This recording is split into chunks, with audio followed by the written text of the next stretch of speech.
Yeah, now that I started recording, essentially I'm just gonna cover a lot of like instant gratification and how it's been normalized in our society. So I've been talking about the baby stroller example, which is like the most abominable case, like in point. It's just the thing that you see every single day. You go outside, you see the baby less than 3 years old. They have the gigantic iPad in their face, and God forbid you try and take that iPad away because they're gonna start rioting.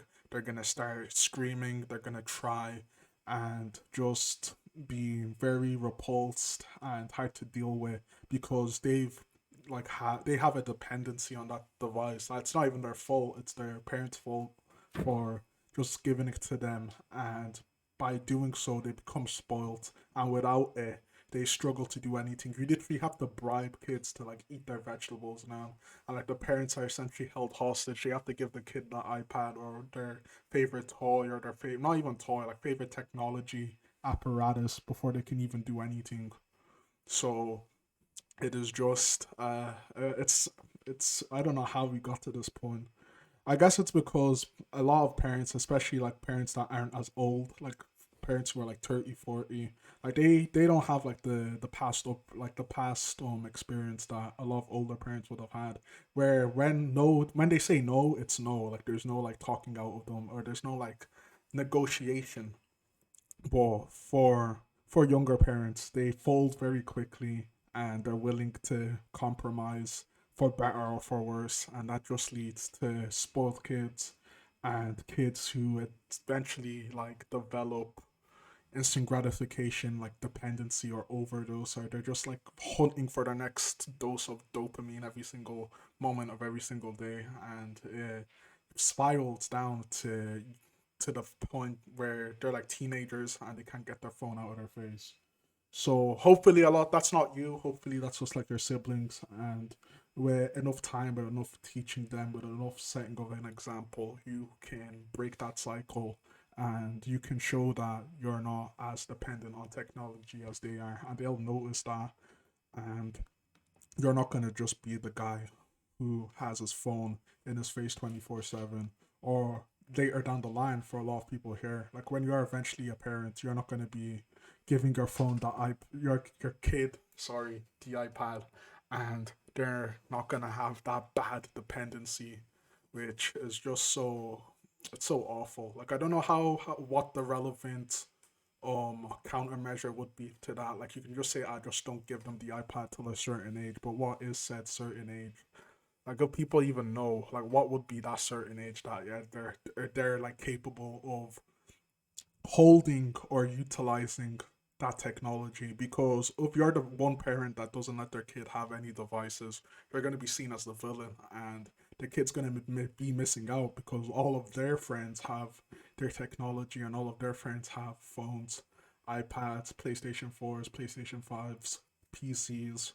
So it's very difficult to maneuver that. Like you can be the solid, solemn and stoic, I can't say that word, but you know what I mean, like stoic parent who like stands firm and doesn't like fall to the pressure, but it could like worsen your relationship with your child, which could be very problematic in the long term. Let me read some of the messages, or yeah, and go looking back on it now, especially like I'm actually grateful that my parents were harsh, and someone in chat said that like their dad was very strict, and they just take it away without like the whole force or without like the compromising, which like, oh okay, if you do your chores you get to stick your iPad in your face for 8 hours straight. Like none of that. Like after a certain time or during the weekdays, especially when I was really young, it was like no technology at all, and that was it. Like there's no negotiating, there's no sweet talking your way into more game time. It's like focus, focus, focus, work, work, work, and at the weekend you get your treats and you get to utilize your technology. And yeah, you feel better seeing your friends have their phones, have their DSs, have their PSPs and all that. But like in like going to the point now where I'm 18, I'm old enough, I pretty much have access to all of the stuff. Like I feel like I have more experience when it comes to it, and I'm not going to be just staring into my screen 24/7. I have the self control to like be like, okay, put down the device.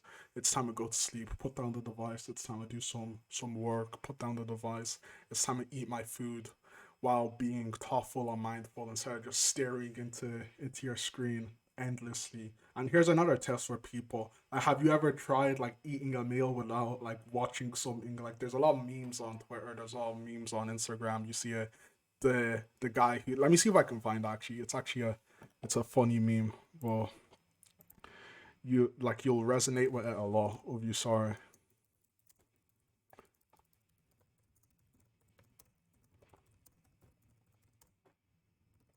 Well, it just like exemplifies what happens or what has happened with our modern society. Everyone's just like this. This meme embodies it perfectly. He ate without YouTube, and like I was laughing at it at the first time I saw it. I was like, "Ha, that's so funny." But when I tried it, it's like you can't stop fidgeting. You can't stop like just shaking. Your hand tries to like reach for your phone in your pocket, which isn't there, and your mind can't like focus on the food. You can't focus on the taste, the texture of the food, any of that. You're just like, oh, I need my dopamine. I need to watch YouTube. I need to stare into the screen, and it just goes to show the programming that we've been subjected to. And it's so hard to break out of that cycle. It's so hard to break out of that programming. You just have to be aware. You need to regain your mindfulness. You need to regain your presentness, because people just go through their scripted every day. They just follow through everything on a daily basis, and they're barely aware they're doing the same mundane, monotonous tasks. And it's kind of sad how things have turned out, and how you struggle so badly, especially if your parents aren't enforcing it. There's not like a third party saying, okay, you can have your phone on the table, on the dinner table, and it's you trying to do the test and you just cannot concentrate.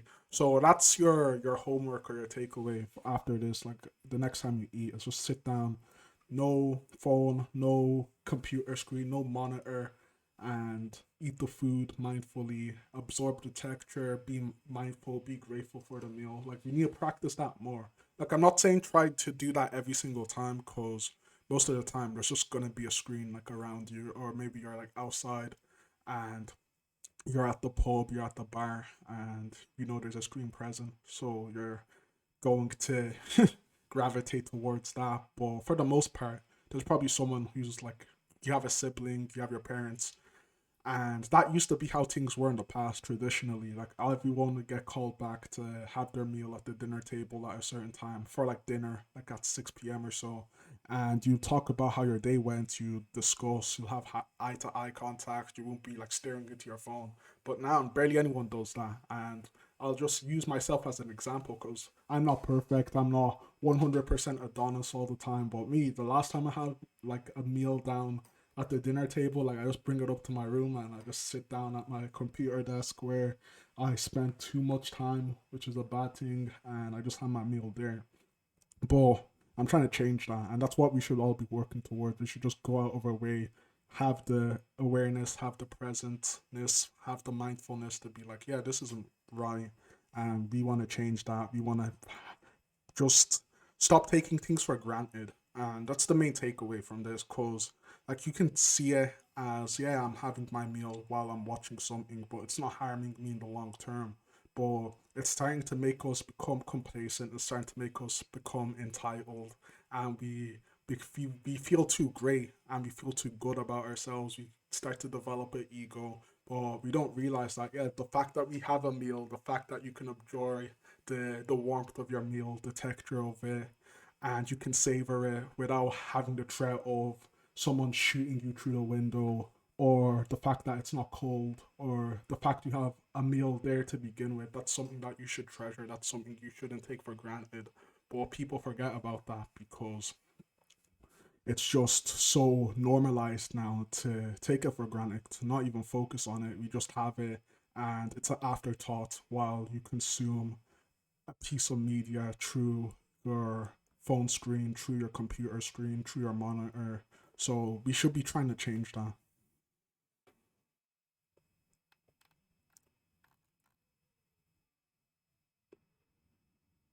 Dopamine detox cures the childhood dopamine need or whatever. I think it can, but I actually had been on this. Like it was kind of forced. This before I even knew what a dopamine detox was.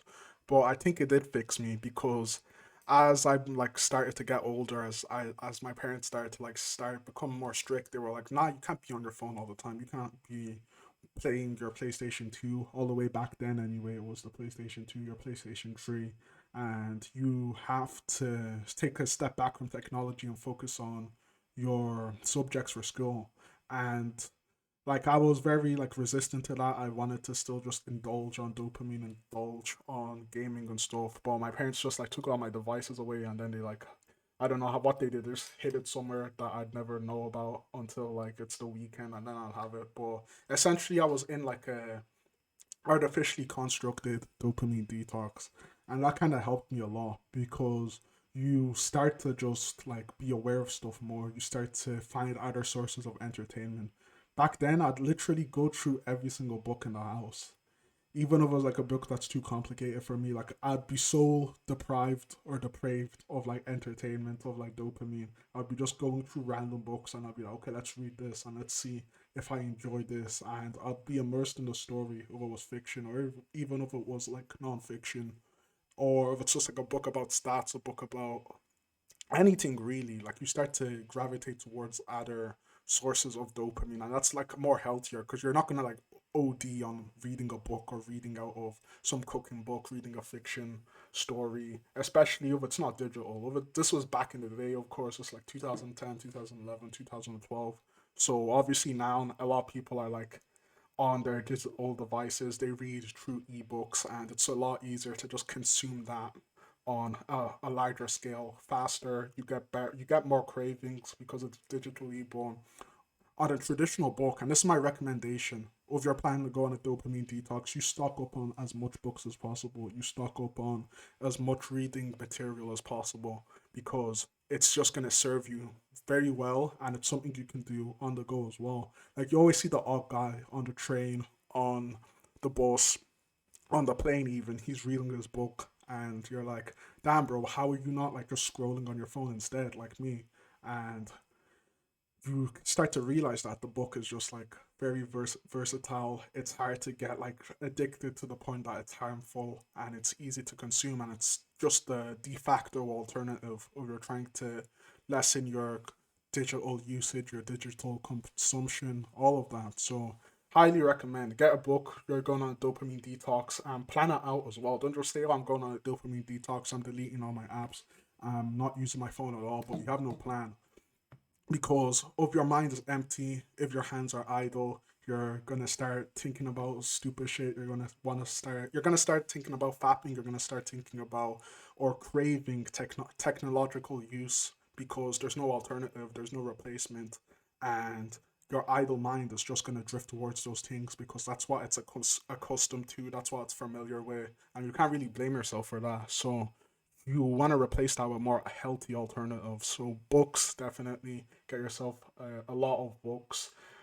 I can just like name off the generic self improvement books, but if you just want what would have been like the escapism, I think that's the term, yeah. But just like the go, everyone hears that and they're like, oh, escapism is bad, video games, all that. Nah, I'm talking fictional books, and you're not gonna get your crazy cravings like I said before. But it's a good little way to just relax, take yourself out of your stressful life, and read some entertainment, and then you put the novel down, and then you get back to work. So I went on a little tangent on that, but that's just in response to the dopamine detox and how it can like fix the elevated dopamine levels. And going back to like my little anecdotal story that I gave, yeah, it did help me eventually. Like I got my stuff back on a more regular basis, and I didn't have the same craving of when you're idle or you're like outside and you get the urge to like pull out your phone just because you're awkward. Like I didn't get that anymore because instead I'd be like, oh, I want to read a book, I want to do this, I want to do that, I want to just, or you learn to be you learn to be idle because you don't have to be doing stuff all the time. And that's what people forget. Like they always feel like, oh, I have to be scrolling on my phone if I'm standing still. You can just stand still.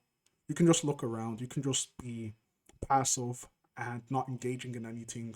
but be aware at the same time. Like you can literally just take in your surroundings. You can look around what's happening around you instead of going to reach for your phone in your back pocket. So just keep that in mind.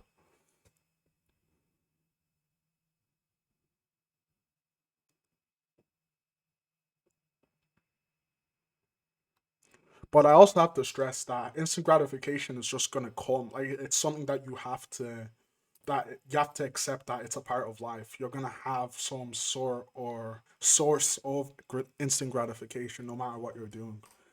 Even when I'm saying go read a book, like that's gonna count towards some instant gratification. But some instant gratification outlets are better than others. That's what you have to realize. And it's not as black and white as all instant gratification is bad. I hate video games. I hate anime. Oh, it doesn't work for you. It doesn't work for you. So put down the controller if you feel like I hate video games. Put down the controller and that's it. Oh, if you hate watching anime, stop watching anime. If you hate watching movies, stop watching movies and find a suitable alternative for you. You may enjoy going to watch acting. Well, no one does this anymore. It was just like an example anyway. You can go to a theater and watch art performances like acting and all that stuff, like the OG acting, like the dramas and stuff.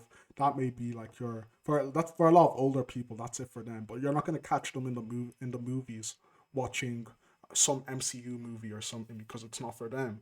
Like you have to realize instant gratification comes in many shapes and sizes, many different forms, but for most people, there's not like a one size fits all. Like there's different types, and you have to stop treating them all as it's bad. It just generally it's all bad. It's all awful. I want to live my life productivity 24/7.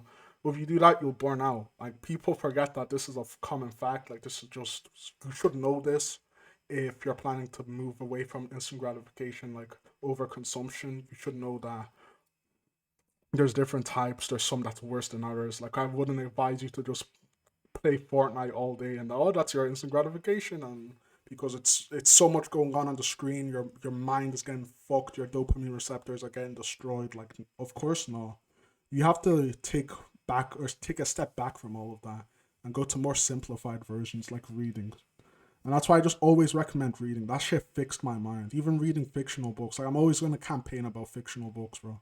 As just especially for all the people who are like they love their anime, they love their video games, they love their whatever it is that's not set in the real world. Like a fictional book will fix you up. And I would recommend. It depends on the genre as well. There's different genres.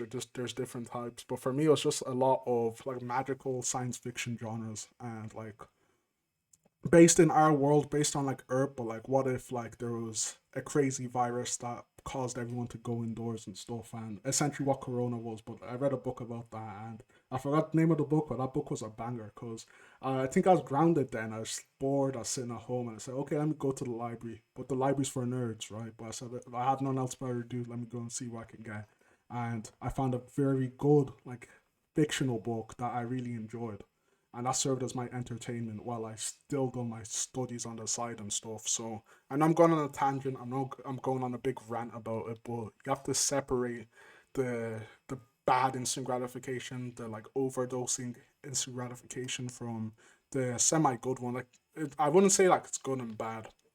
It really depends on consumption levels. Well, obviously, it's way easier to get addicted to the overstimulation of like a video game or of like anime compared to reading a book. That's why reading books are just like the base level or the best alternative that there is to video games and stuff in that same category of instant gratification. That was a big rant, but I felt those points needed to be made. They needed to be repeated. They needed to be solidified because it's just missing. Someone has to do like a big guide on that. That might be me. I might do that eventually, just like a instant gratification in depth. And I might rip out my sources and stuff then, because I've got no sources on me. I'm speaking completely anecdotally and from within the scope of my own knowledge. But like, there's definitely like studies and research gone into this in a lot more depth, and it just makes a lot of the stuff more clearer and gives you suitable planned out alternatives, especially if you're like addicted and you can't stop scrolling. You can't stop using social media. Can't stop playing video games. You can't stop watching anime. There's a lot of different better alternatives out there, because just going cold turkey is not gonna help you. Like, people always just, oh, I'm gonna go cold turkey, and they have no plan. They have no idea of what they're doing. They just feel good about saying that, yeah, I'm gonna drop it all at once and I'm gonna see what happens. And 2 days in, they're back to playing COD on their PlayStation 4. Like, it's not conducive. It's not thought out. It's not planned. You need to have a plan when it comes to fixing your own. I guess, bro, I don't even know what dopamine receptors even are, bro. Like, I just hear Hamza saying that. I know that's all it takes into dopamine, and it like regulates the instant gratification that goes into your brain and stuff. That's all I know. I don't know anything more than that. But generally speaking, I think people know what I mean when I say dopamine receptors.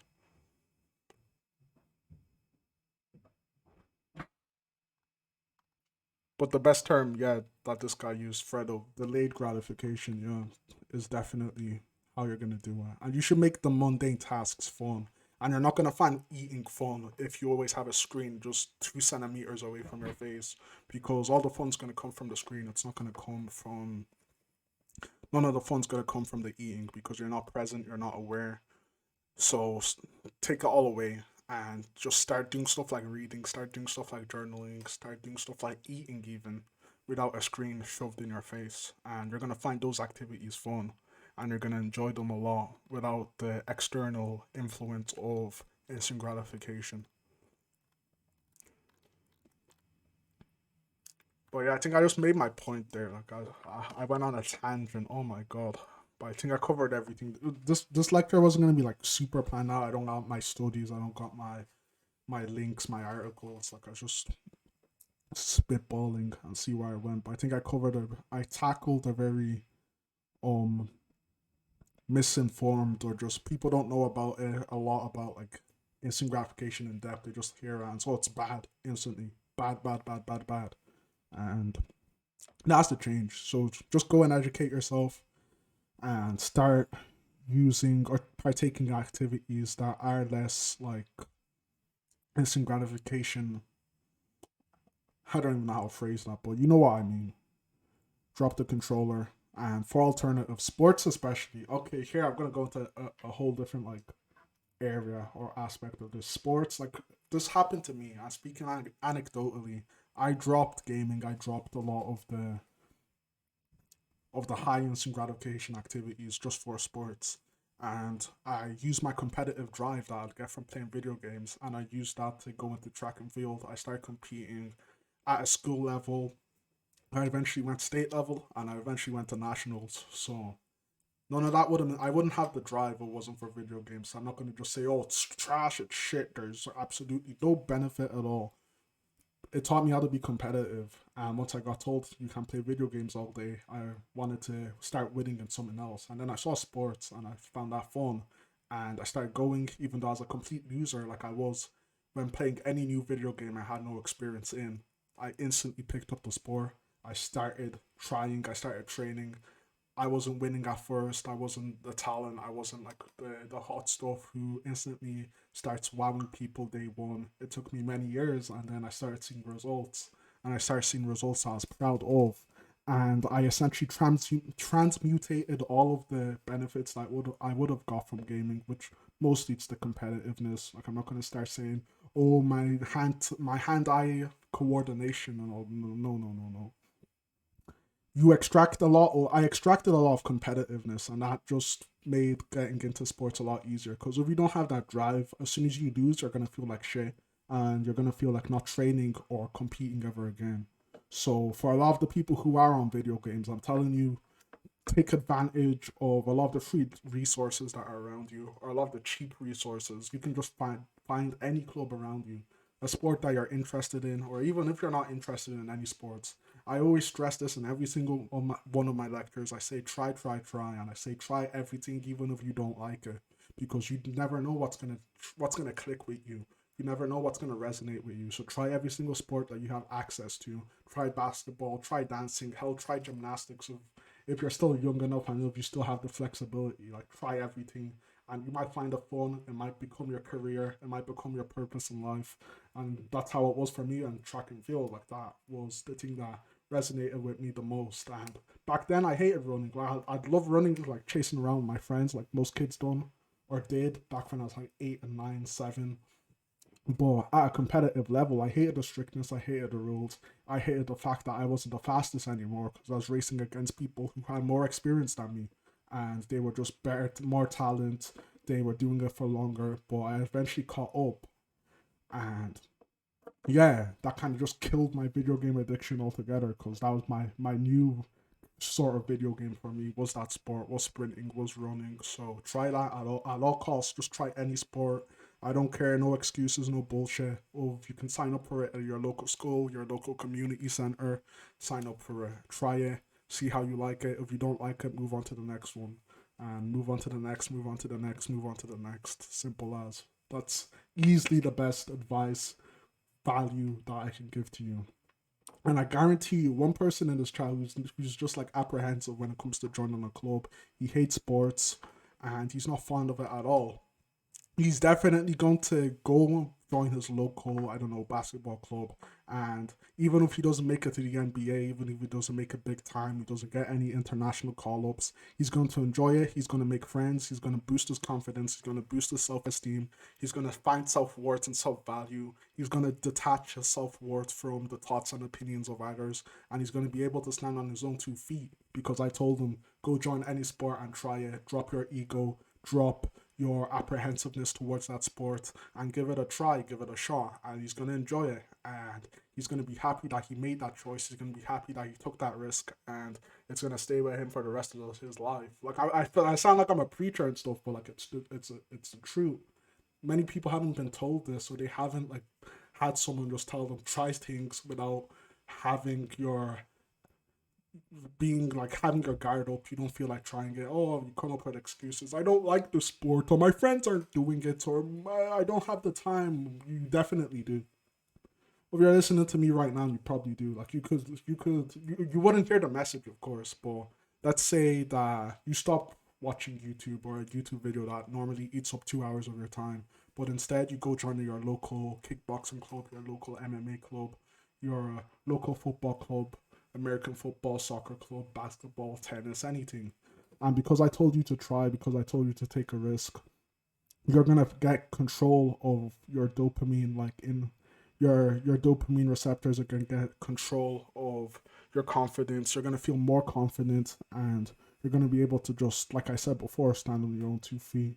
Like I feel like that has to be said more and has to be tied in with self improvement because a lot of people they just go to the gym, they do the basic habits, and they have all these big goals, but they're not willing to take chances. They're not willing to take risks, and they're not willing to do the simple things like joining a club. Like before in the past, especially in the older generations, this stuff would just come second nature to most people. You go to the club, you meet friends, you get social, you fix a lot of your problems. But we're our lonely generation where the rise of being able to be complacent in your own house and meet people from all over the world with your phone, with your computer, with your digital device, and that people use that as a complete replacement for their physical social interaction, and they get their dopamine, they get their instant gratification from participating on online events by consuming online content, but they don't utilize it to better themselves. They're all right with being mediocre, they're all right with being mid, and they don't go anywhere because they're not taking risks IRL, or they're not I can't say that word, god damn it, extrapolating the benefits of all of the online, all of the digital, and using it in real life. So this is the wake up call for all of you listening. Take the stuff I've talked about right now. Take it. Oh my god, the cold, bro. I have a cold as well. Excuse me. That's why I'm tripping over my words and stuff. Like it's so hard to pronounce some words. I know my voice sounds dead. It's damn cold, but I'm telling you, just take the benefits, extrapolate them, use them IRL.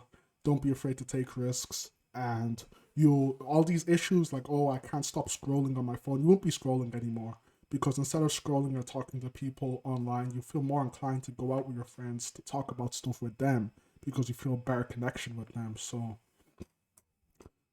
one benefit solves a lot of different issues, or like one like positive remedy which would, and that remedy is just joining a club, participating in sports, trying different things, taking risks. That's the remedy. Like I know that's multiple, but it's under just like a singular remedy, and it will benefit you a lot in the now and in the long term. So yeah, that's all I have to say about that. Bro, I'm spitting. I hope I delivered anyway. I was going on a tangent with that, but I kind of lost a lot of that as well. Like I haven't competed in over a year, and I'm trying to change that by February, March, like indoor season for track and field. I'm trying to get out there more. Like of course I don't need any of like the social benefits. Like I compete at a high level. Like I'm competing to like win shit. I'm competing to achieve shit, man. I'm not competing or like participating just to like make friends or boost my self esteem or motivation. I got all of that when I was like 9 years old. Like I don't like I've been in this for a long time. But a lot of novices, they've been never told this, or they were never told this at all, and they follow the crowd, they be sheep, and they play it safe. But you have to start taking risks. And when your friend calls, "Oh, that sport is gay. I don't want to participate." You participate in it. You have to be the guy to say, "Okay, I'll try it out and I'll see how it is," because you don't know what opportunities could come from that. It could be your purpose. It could be the thing that motivates you, that gets you up in the morning. So just try it. And I've repeated this point time and time again, but I just have to say it. I have to keep on saying it. Not a lot of people know the benefits of sports. Like how I start doing my video essay style like content, like that's gonna cover a lot of these things because I don't really talk about them on lectures, and nobody else talks about it. It's overlooked in the self improvement space. But this is secret riz. This is secret like beneficial information that you must know, and if you know it, like there's no reason why you shouldn't be successful. Yeah, syntax. Oh my god, bro. This man disappeared ever since he went to uni. He's finally in the building. God damn.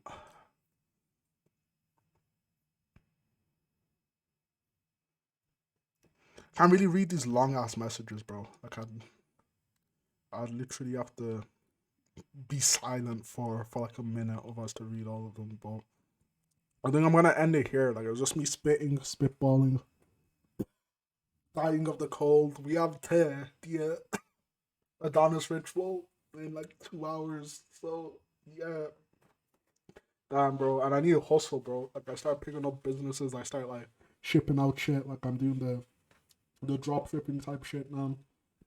So I need to get back to doing that. I'm doing video editing. I'm doing all of that. And I'm also gonna do a video on taking a gap year, cause that's what I decided to do. I might just drop out in general as well, cause fuck uni, bro. Like I've never felt so alive in my entire life, and I don't have like university on my back. I don't have to conform to get your assignments in, learn about shit you have no interest in. I thought uni was get rid of that problem, but they kind of shoved it in with the modules on stuff that nobody cares about, like computer history. I don't give a damn. So now I'm doing stuff I like. I'm doing video editing. I'm making money. I'm happy for once. For the first time in like over a year, I'm finally fucking happy. So yeah, that's the next lecture coming up. I just why you should take a drop year, a gap year drop year. God damn it. And why you should like try to find your purpose or try to like monetize whatever is like your purpose or the thing that you like. I know people say, "Oh, making money from doing what you like is like a myth and all," but nah. Like in this day and age, like so with social media, it's like the sky's the limit pretty much. So I know that's like off topic. That's like the conclusion to this, but yeah, thanks for watching YouTube, and yeah, this will get uploaded probably soon if I feel like it. Yeah.